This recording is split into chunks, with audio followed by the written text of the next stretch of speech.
Two quick things on behalf of the White House Correspondents Association. Please First do. of all, we want to thank you for letting the entire pool in yesterday for the Secret Service event, and we hope that Glad you enjoyed it. we hope it rubs off on Mr. Carney when he returns to the podium. Secondly, pass that along too. Yeah, he deserves as much credit for getting in there as I did. Thank you. Media people come and go, and we don't always get to acknowledge that. We don't get to acknowledge the men and women who work behind the cameras as well. And I just wanted to very quickly thank you for letting us thank Mike Green, cameraman at CNN, who's retiring, and to be fair and balanced, a Fox White House producer, former producer, Dave Schott, left us yesterday after 17 years. He's going to the NFL Network, which is a very cool job. Great. But Mike has been here for 25 years.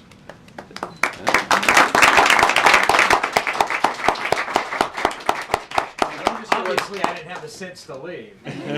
Number of presidents, 5. Miles flown on Air Force One in the press charter, probably hundreds of thousands. And having cheese on the charter, priceless. So, I wanted to say thanks, and I want to yield to the gentlelady from CNN who wants to say great. Mike has been looking forward to this day since we got here. He's been counting down. Every day might be State of the Union Day to us, but it was 52 days till retirement for Mike.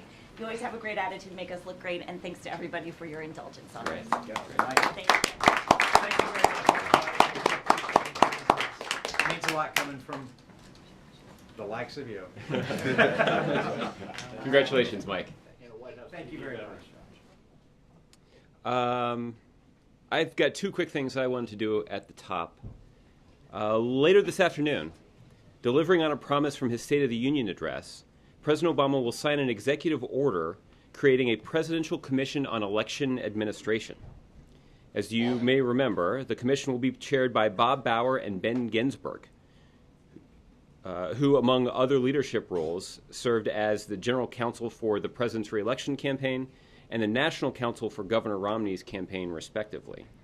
We thank them for the hard work they've already dedicated to this effort and for the hours and experience they'll donate to ensuring its success in the months ahead. The executive order will direct the commission to submit a final report to the president within 6 months of the commission's first public meeting. And it will also ask them to consider a variety of ways to shorten lines and promote the efficient conduct of elections. That report is intended to serve as a best practices guide for state and local election officials to improve voters' experience at the polls under their existing election laws. The president also continues to support legislative efforts in Congress to improve the voting experience, make voter registration easier, and increase access to voting for all Americans. I know that after the State of the Union address, many of you were interested in how this process would advance, and we'll have it will advance this afternoon when the president signs the executive order.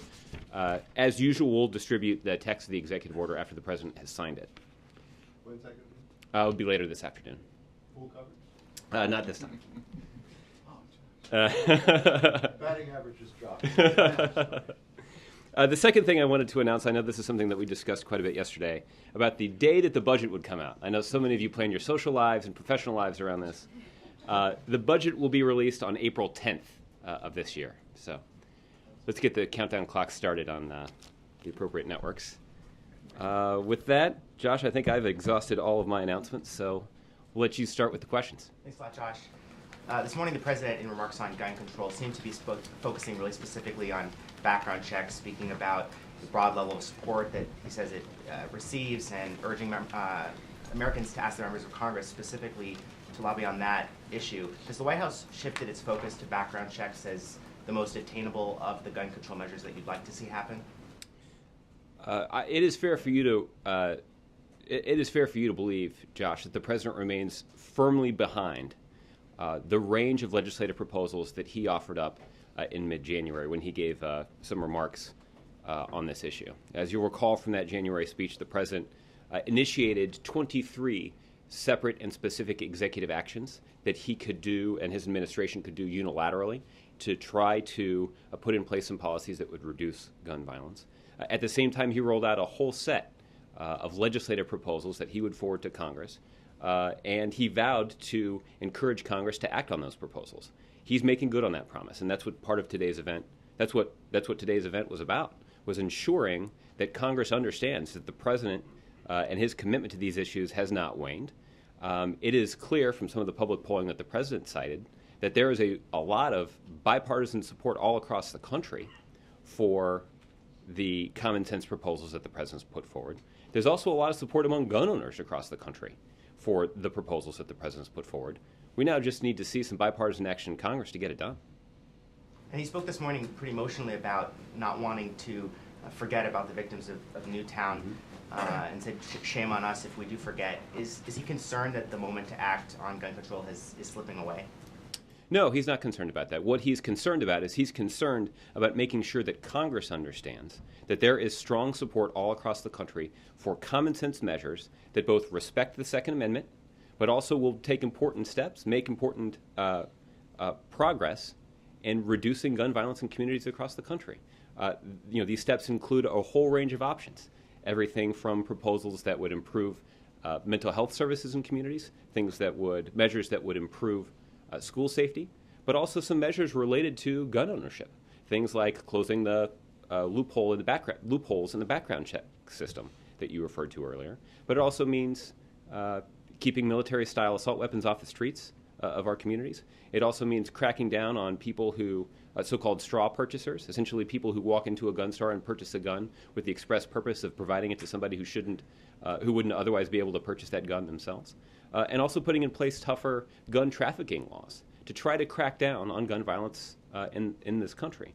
So the president remains, as you pointed out, passionate about this.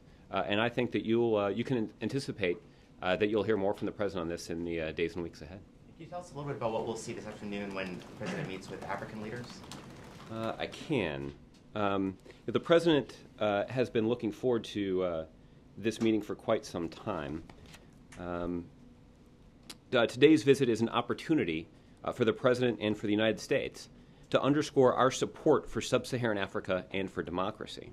As he has in the past, the president is inviting these leaders here because they represent a side of Africa that is too often overlooked. Nations that are making impressive progress and can serve as a positive model for democratic development across the region. Some of the things that they'll cover in the context of this meeting would include strengthening support for democratic institutions in these countries, but also in countries throughout sub-Saharan Africa. They'll also talk about the need and the potential that these countries have for expanding growth and trade and investment in their countries. That certainly promotes some economic opportunity in this country as well. They'll also talk about some strategic issues in terms of how we can advance peace and security in these countries, but also throughout the region. And we'll also talk about some development opportunities that would help these countries continue to make progress in strengthening the economic infrastructure of those countries. Can I follow Okay. on that? Since I asked it yesterday. Sure. Thank you. Josh, when you're talking about development issues in Africa, is the issue of China coming into play? Because there's been a concern for many, many, many years that infrastructure in Africa, and many of the countries in Africa, has been built by the Chinese in exchange for oil. And Secretary Kerry has said that this is a major concern about China and Africa, just in recent weeks. Is that going to be one of the topics in the... Well, I don't want to get ahead of the meeting, and there will be a pool spray with the entire pool, Mark, where the president will talk about... It's improving. We're back on the upswing here. But the president will have the opportunity to talk about the conversation that he does have with the leaders of these countries.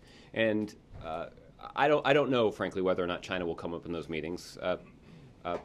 But the president will have the opportunity to talk about that. What I can assure you is that the president is looking to strengthening the relationship that we have with these countries. That there is an opportunity for us to build stronger economic ties between our countries and between our country and theirs. That would promote economic growth both in their country and in ours.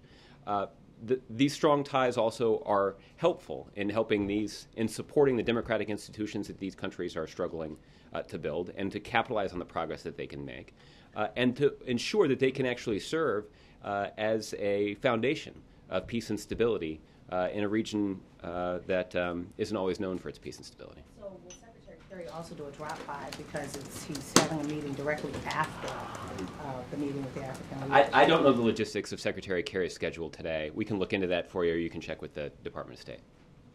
Okay. Josh, did you have anything else? I didn't mean to interrupt you. Okay. Jeff? Thanks, Josh. United States flew 2 stealth bomber practice missions today over South Korea. What message is the United States trying to send with those flights? Well, as you know, Jeff, the United States has been working with our allies in South Korea on a range of military exercises that are defensive in nature. We do these exercises on an annual basis or so. This exercise today, or at least in the last day or two, has included in this case some exercises that involved B-2 bombers. What we have said for quite some time now, in the face of the bellicose rhetoric and threats that have been emanating from the North Koreans, is that we stand shoulder to shoulder with our allies in South Korea to ensure that the interests of the United States and the allies of the United States remain protected. And that is something that should be evident from the comments of senior administration officials, but should also be evident from the close security cooperation that we have with the South Koreans, including these recent military exercises. And on a separate topic, the president's going to Florida tomorrow. You said before that he would be talking about the economy. Can you give us any more sense about what the message will be tomorrow? I do have a couple of thoughts on that. As you know, the president believes that even as we pursue balanced deficit reduction, we need to make smart, targeted investments to create jobs and boost our economy. One of those investments that he discussed in his State of the Union address is the need to put Americans back to work right away, building the infrastructure that American business and that American workers need to compete and win in a global 21st century economy. Tomorrow at the Port of Miami, the president will continue to flesh out some of his detailed proposals to do just that. The Port of Miami is a major center of commerce, an example of the critical infrastructure improvements that are being undertaken to remain competitive in the global marketplace, using the types of combined investment from the federal government, state government, and local government, and private investors that the president has called for.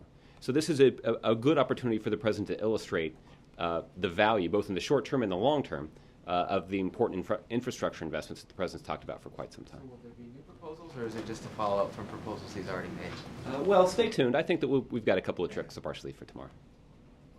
Okay, good. Bill. Is the president relying just on the bully pulpit for gun control, or is he actually calling any of the members who are at home in their districts right now? I don't have any specific presidential calls to read out to you, but over the course of the last several weeks, the president has been in touch with a number of members of Congress in the House and the Senate, Democrats and Republicans, to talk about a range of the president's legislative priorities. It should be evident from the president's passionate remarks today about measures that could reduce gun violence in our communities, that is a legislative priority of his. So the president did indeed talk about his support for some of these proposals and did encourage members of Congress to take a close look at these specific proposals that the president has offered, both because we should be able to find bipartisan common ground around proposals that would demonstrate or that reflect the president's commitment to protecting the Second Amendment, but also reflect the president's commitment to finding measures, common sense measures, that would reduce gun violence in our communities. But will he do it personally as well as through the media? I would anticipate that the president will have additional conversations with members of Congress as these measures make their way through the legislative process. How does he feel about Mayor Bloomberg's effort to stimulate gun control in various key districts? I haven't had a specific conversation with him about this political campaign that Mayor Bloomberg has undertaken. I can tell you as a general matter that, as you heard, I think the president was pretty unequivocal about this in his comments today, that there is strong support all across the country for the common sense measures that the president's put forward and for some of the measures that are going to be considered in the Senate in the next couple of weeks.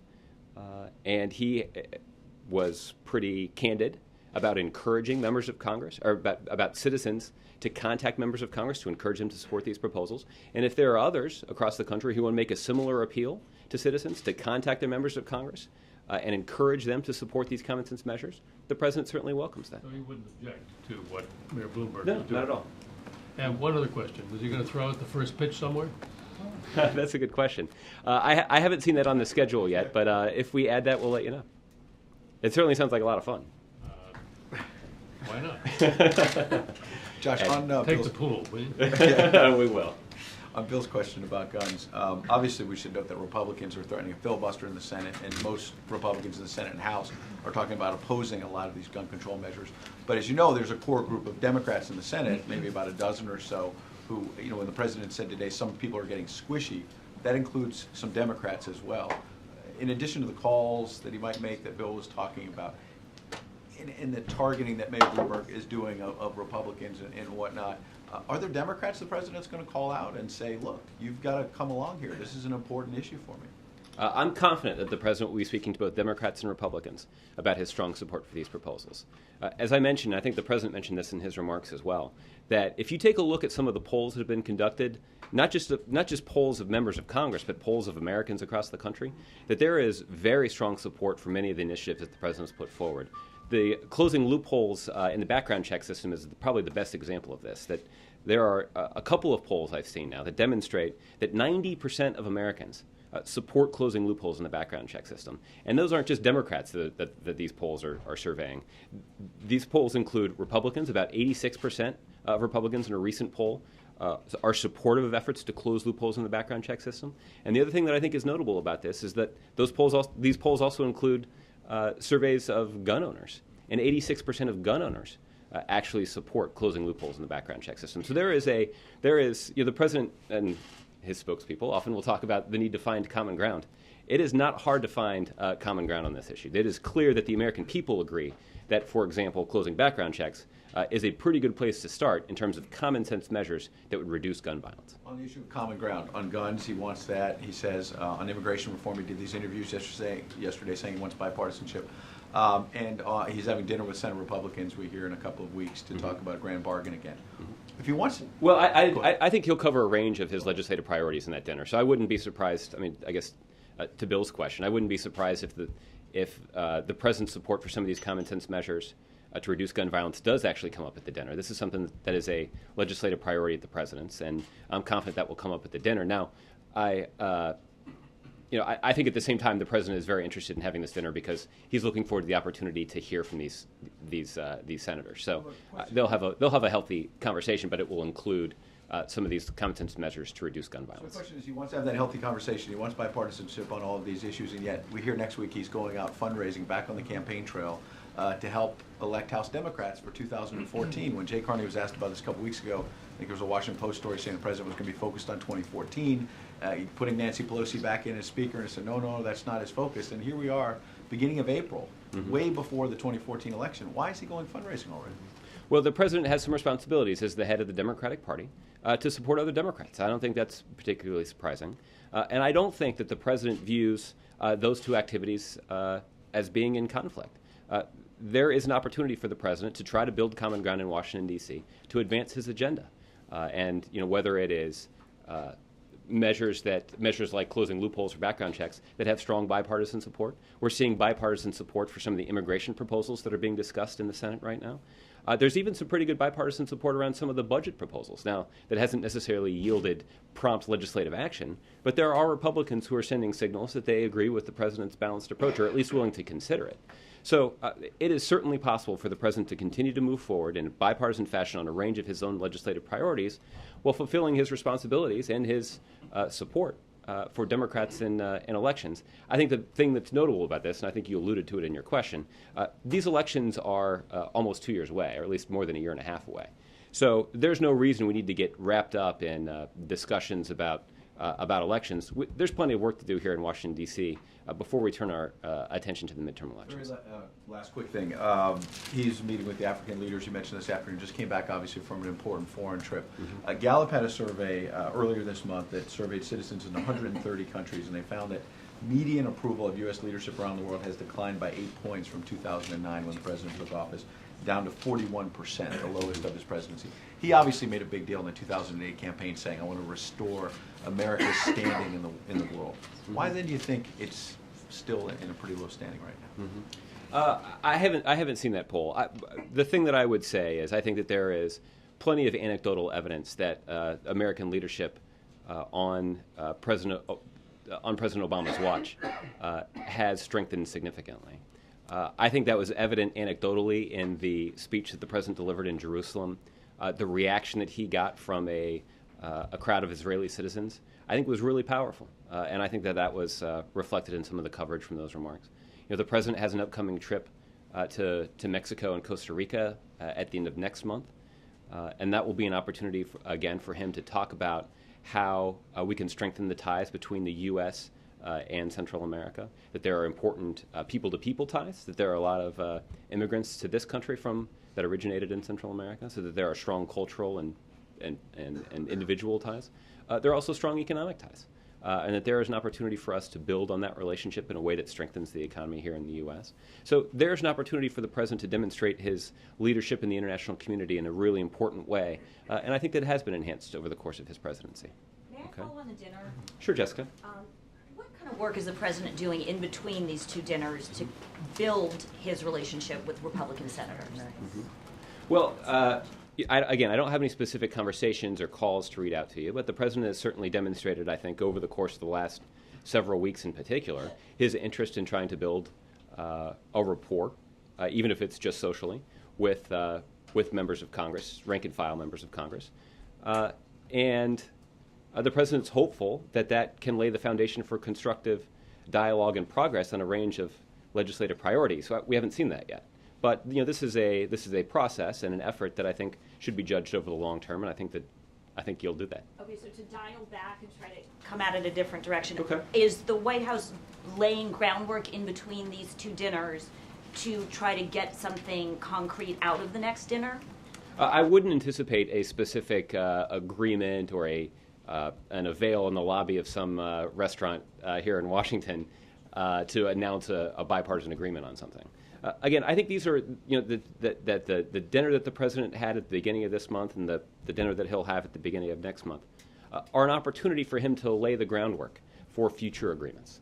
And I think that this is something that I know I've been asked about previously, and I know that that many people lament the deteriorating social relationships between senior figures in Washington, D.C., that previously that there have been, that some people have speculated that personal relationships have been important to bipartisan agreements. I don't think anybody, and I don't think even the people who are asking me the question were thinking or were suggesting that just showing up at a cocktail party was going to be the difference between getting a bipartisan agreement and not. But we're hopeful, and the president is hopeful, that by establishing a useful rapport can be helpful in fostering constructive dialogue down the road. Now, the other thing I think that the president has found interesting about this process is he has found it helpful to hear directly from these members of Congress about their priorities and their perspectives on some of these things. It's a helpful dialogue to try to find some common ground. I think many members of Congress have expressed a similar view, that there were positions that the president has long supported that they weren't aware of. And so if this is an opportunity for them to put aside the posturing, to do so without having to worry about the prying eyes of the media, but to actually have a private conversation about their priorities can be useful to finding common ground moving forward. Again, I don't think that's something that's going to happen right away, and there's certainly not going to be an avail right after the dinner to announce a historic bipartisan agreement, but we're hopeful that it's useful in laying the groundwork to more bipartisan cooperation in Washington, D.C. Should we make something of the fact that it's also on April 10th, the day you say the White House is releasing its budget? Just a happy confluence of events. All right.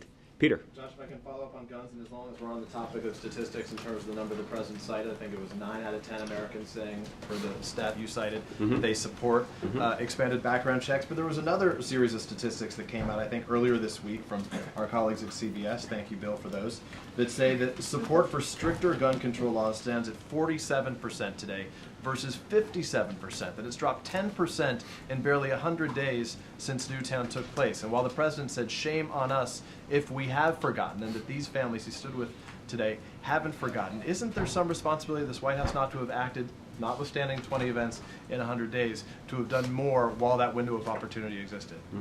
I think the president did move really quickly after the tragic events of Newtown to try to advance the discussion about common sense measures to reduce gun violence. The president acted unilaterally, as we discussed. On the day that the president rolled out his proposals in mid-January, he announced 23 executive actions that his administration would take unilaterally to put in place some measures that could contribute to a reduction in gun violence. The Vice President has been very visible on this topic, as we discussed a little bit yesterday. Between the President and Vice President, they devoted their time to about 20 different interviews and events and other public appearances to encourage Congress to take action. And I think, because of the support that's cited in the poll for a number of the proposals that the President's put forward, I think that you can judge those events as very constructive to this process. But again, we're not stopping here. The President was demonstrating a pretty clear commitment to continuing the effort on this. And this will actually continue into next week. On Tuesday, the President will travel to Denver, where he'll continue to ask the American people to join him in calling on Congress to pass common sense measures to reduce gun violence. He'll meet with local law enforcement officials and community leaders to discuss the new measures the state has recently put in place, including closing loopholes in the background check system to keep guns out of the hands of criminals and others who should not have access to them. So, the President started on this very quickly, and our efforts on this will continue forcefully. So given all those efforts, and it seems, as you indicate, a lot of emphasis on this, including what's going to happen on Tuesday, still, at least from these stats, and you cited some stats earlier today, 39% of Americans say they want laws kept the way they are. 11% say they want them to be less strict. That means that 50% of Americans, even after all the emphasis the White House and Joe Biden, the Vice President, has put on this, that Americans, it seems, disagree that new laws are needed.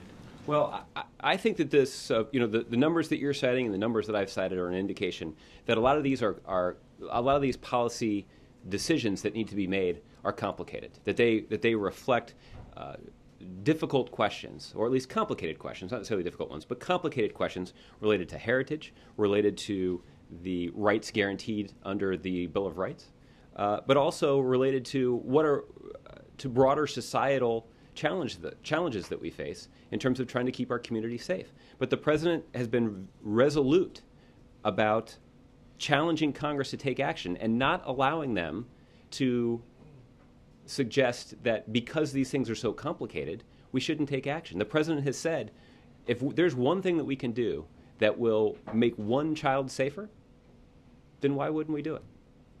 Following up very briefly on a different note, last week while we were traveling with you and with the President when he was overseas, he said that the use of chemical weapons by the Syrian regime would be viewed as a game changer. Today, we learned about a series of new attacks, these by rebels against the Assad regime, where I think at least 10 people were killed there. But the President said that the investigation was basically still underway to determine whether the use of chemical weapons existed. So where do we stand on that, and how much longer do we wait to find out what actually happened? Mm-hmm. Well, you referenced the mortar attack that took place at Damascus University today. We've noted the increased tempo in clashes in the Damascus area.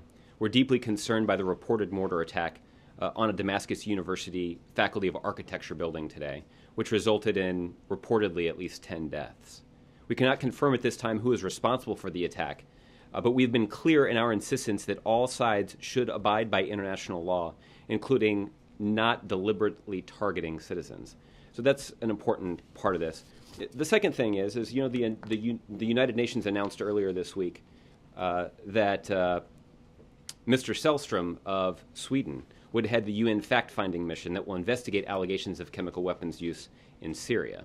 The United Nations is continuing their efforts to compose the remainder of the team, drawing on expertise from the Organization for the Prohibition of Chemical Weapons and the World Health Organization. And we understand that they hope to begin their investigation within the next week. So we're certainly pleased to see the UN moving quickly to work out the details. And it demonstrates the unique importance the United Nations is placing on the investigation. Now, this investigation is only going to be successful if the Assad regime cooperates with their efforts to investigate any and all credible allegations of the possible use of chemical weapons in Syria. So we're hopeful that the Assad regime will cooperate with the group that Mr. Sellstrom has pulling together. Okay. Roger. You mentioned Denver next Tuesday. Mm-hmm. Is he doing that on the way to California? Yes. Okay. All right. You said the Election Commission report will be 6 months after the first meeting. Do you have any sense of when the first meeting would be? I don't yet have a date for that first meeting. Also, So you mentioned Colorado's gun law. There are, by some reports, more than 20 states considering laws going in the other direction to put up roadblocks to any limits on the Second Amendment. Is that on the president's radar? Is he at all concerned about that? Well, the measures that the president has put forward would not affect the Second Amendment rights of law-abiding citizens. That is a priority of the president's as well. The president believes in the Second Amendment. So none of the measures that he's put forward would have any impact on the Second Amendment rights of law-abiding citizens. Let me rephrase. There are more than 20 states that are considering legislation or pass legislation that would move in the opposite direction from the direction President Obama would like to go. Is that concerning to him? Well, the president is hopeful that we can, that the Obama administration can work in bipartisan fashion in Washington, and where appropriate to work with state and local officials about measures, again, that would reduce the impact or reduce the likelihood of gun violence in communities all across the country. This is one of the reasons that we're going to Colorado to talk to law enforcement officials and other elected officials in Colorado who have recently taken steps that would make their community safer there in Colorado. Okay? JC? We know that the Secretary of State, Kerry, will be here this afternoon. And we also know that he's been speaking to his counterparts in NATO, in the region, in the Far East as well as the Defense Secretary Hagel. How much of that meeting with the Vice President and President will the discussion of the provocative actions and statements from North Korea be a part? Well, I think you're referring to the regular weekly meeting that the President has with him. We have made it a practice not to read out the details of that meeting, but suffice it to say that Secretary Kerry has had a very busy travel itinerary over the course of the last week, so I think they'll have a lot of things to discuss. The other part of this, and I think you could get more details on this from the State Department, but the State Department, senior officials at the State Department have been in regular contact with our colleagues throughout Northeast Asia to talk to them about the continued provocative acts from the North Koreans and the provocative statements from the North Koreans. As I mentioned a little bit in the briefing yesterday, our allies in that region have a significant stake in resolving those tensions in a diplomatic way and without violence. So I'm confident that our diplomats in the region and our diplomats here in Washington have been coordinating with their counterparts as we work through a delicate situation there. Okay? Yes. Goyle? Two questions. Thank you. Secretary Kerry just came back from Afghanistan, and people of Afghanistan now asking, and they trust now President Obama as far as ending the war, and also what they're asking now, what is their future after U.S. or NATO leaves Afghanistan? Was Secretary Kerry carried any message from the President for the people of Afghanistan? Well, I think that might be a better question for the State Department because they can give you more details about the conversations that Secretary had during his trip. But as the President has expressed many times, that the American people want to continue to work with the Afghan people to help them build the democratic institutions that are going to be critical to the safety and security and stability of that country moving forward, even after the war has ended there. As far as immigration issue is concerned on the Capitol Hill, like you been mentioning for the last couple of days, progress is being made there. Talking to the more of the Latinos and also illegal people in this country, now they have more faith and trust in President Obama than 4 years ago. What they are now saying is that time has come for President to bring them out of the shadow and working in bad conditions or low wages and all that, and they are willing to pay taxes and also whatever is needed, just like a good citizen. What they're asking now, really, what is their future now, immediate future? What message do you have, President has for them, and also what message President has for the small businesses? Also impact on the immigration. Well, one of the tenets of the comprehensive immigration reform that the President is advocating is a clear path to citizenship for undocumented workers in this country.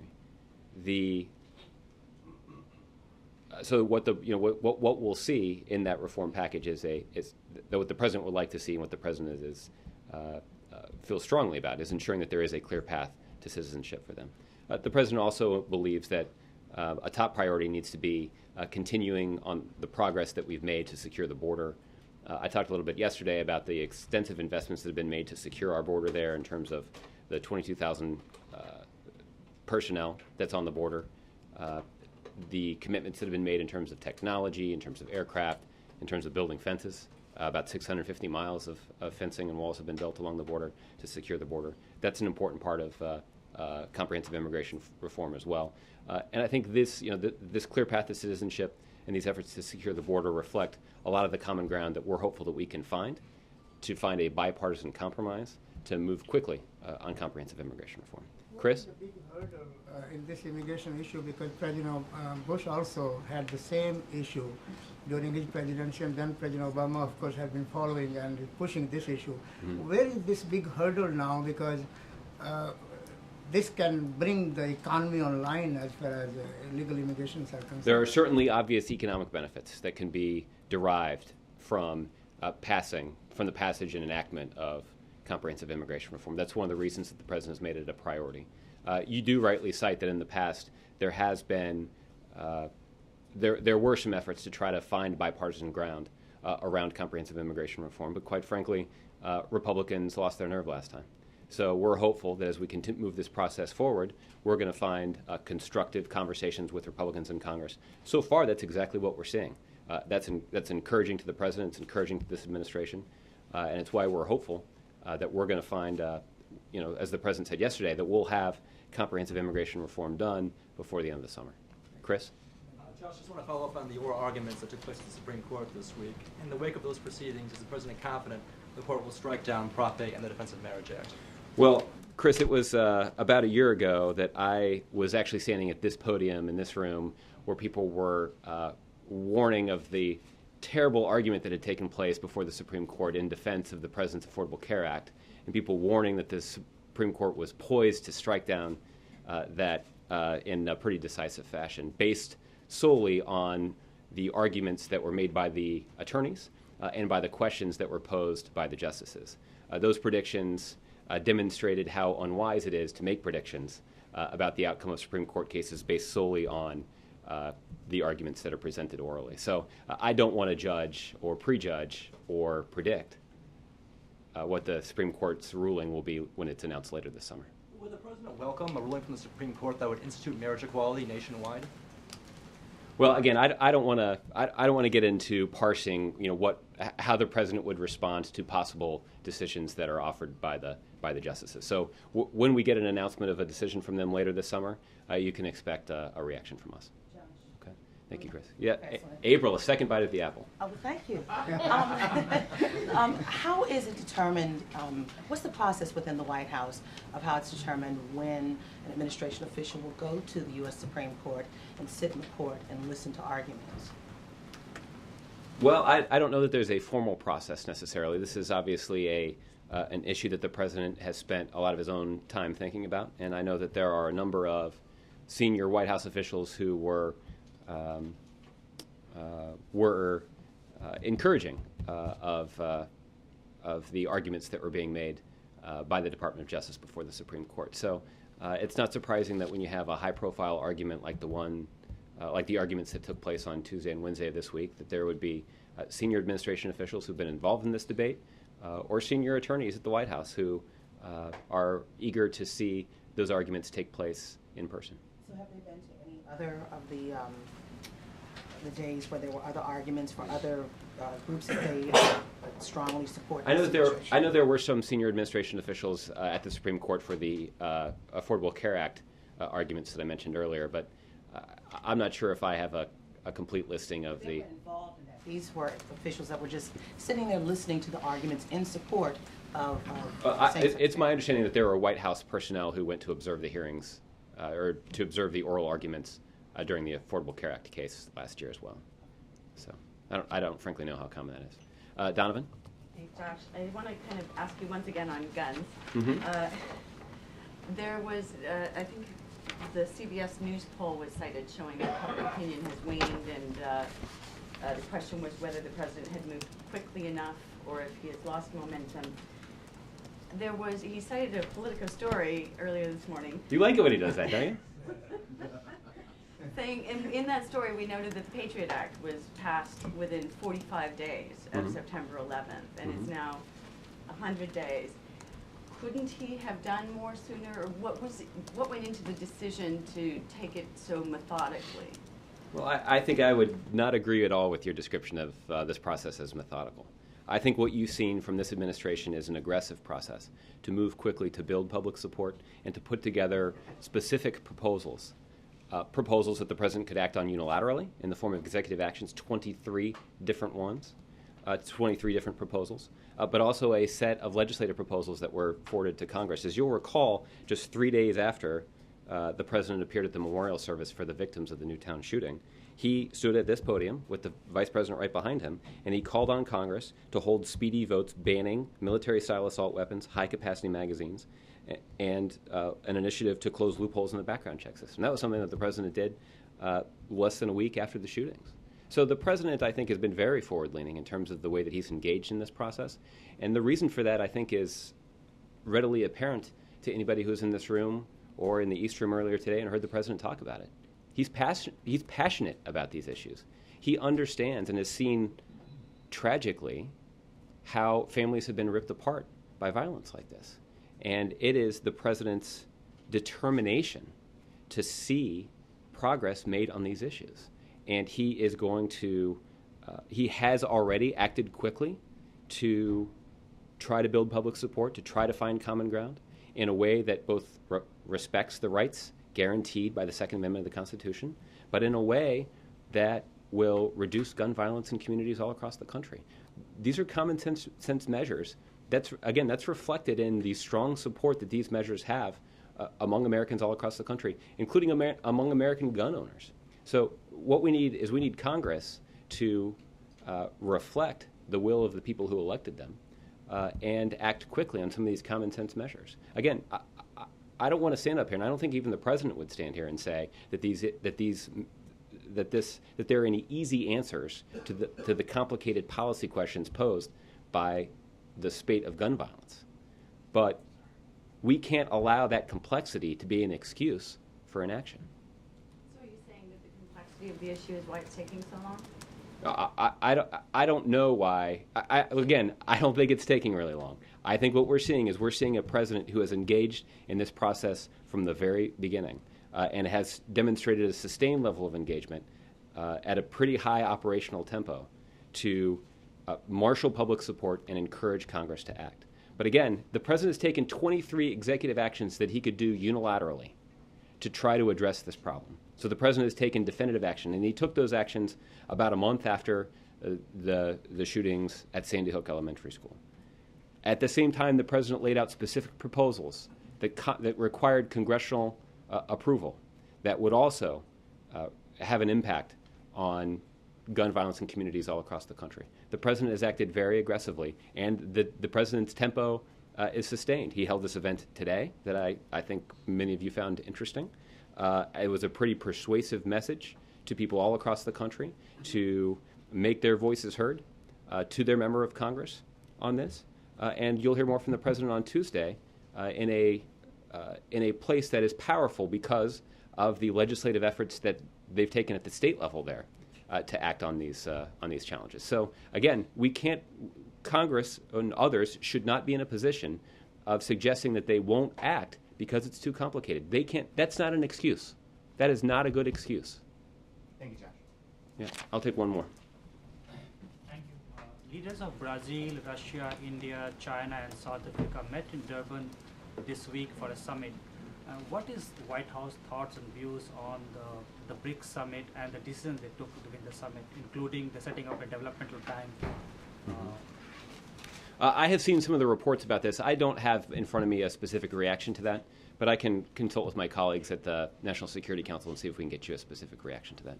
I just want to clarify one thing that Amy handed to me. I may have been a little unclear. The visit in Denver is next Wednesday, so I believe that's... I know. So let's just make sure we get this right before I leave. So yes, it's next Wednesday, which I believe is April 3rd. Do I have that right? Yeah. Let me check a calendar. So Wednesday, April 3rd, the president will be in Denver. Is the budget really April 10th? The budget is really April 10th. I got that date right. 1 out of 2 isn't bad, right, Mark? John, more seriously, just before you go on the issue of Nelson Mandela, obviously this appears like this is a more serious health issue than past visits he's had at the hospital. Has the president had conversations with Mr. Mandela recently, and how is he being kept apprised of his health? Well, I know that the president has found President Mandela to be an inspiration in his own personal life, but also in his professional career. The President had the opportunity to meet former President Mandela when he traveled to Africa as a senator, and I know that they've had telephone conversations. The First Lady and the Obama girls had the opportunity to visit Mr. Mandela in his home when they traveled to Africa just a couple of years ago, and I know that they found that to be a very powerful visit for them. The President is being kept apprised of the former President's health condition, and certainly our thoughts and prayers go out to the former President and his family. All right, thanks everybody.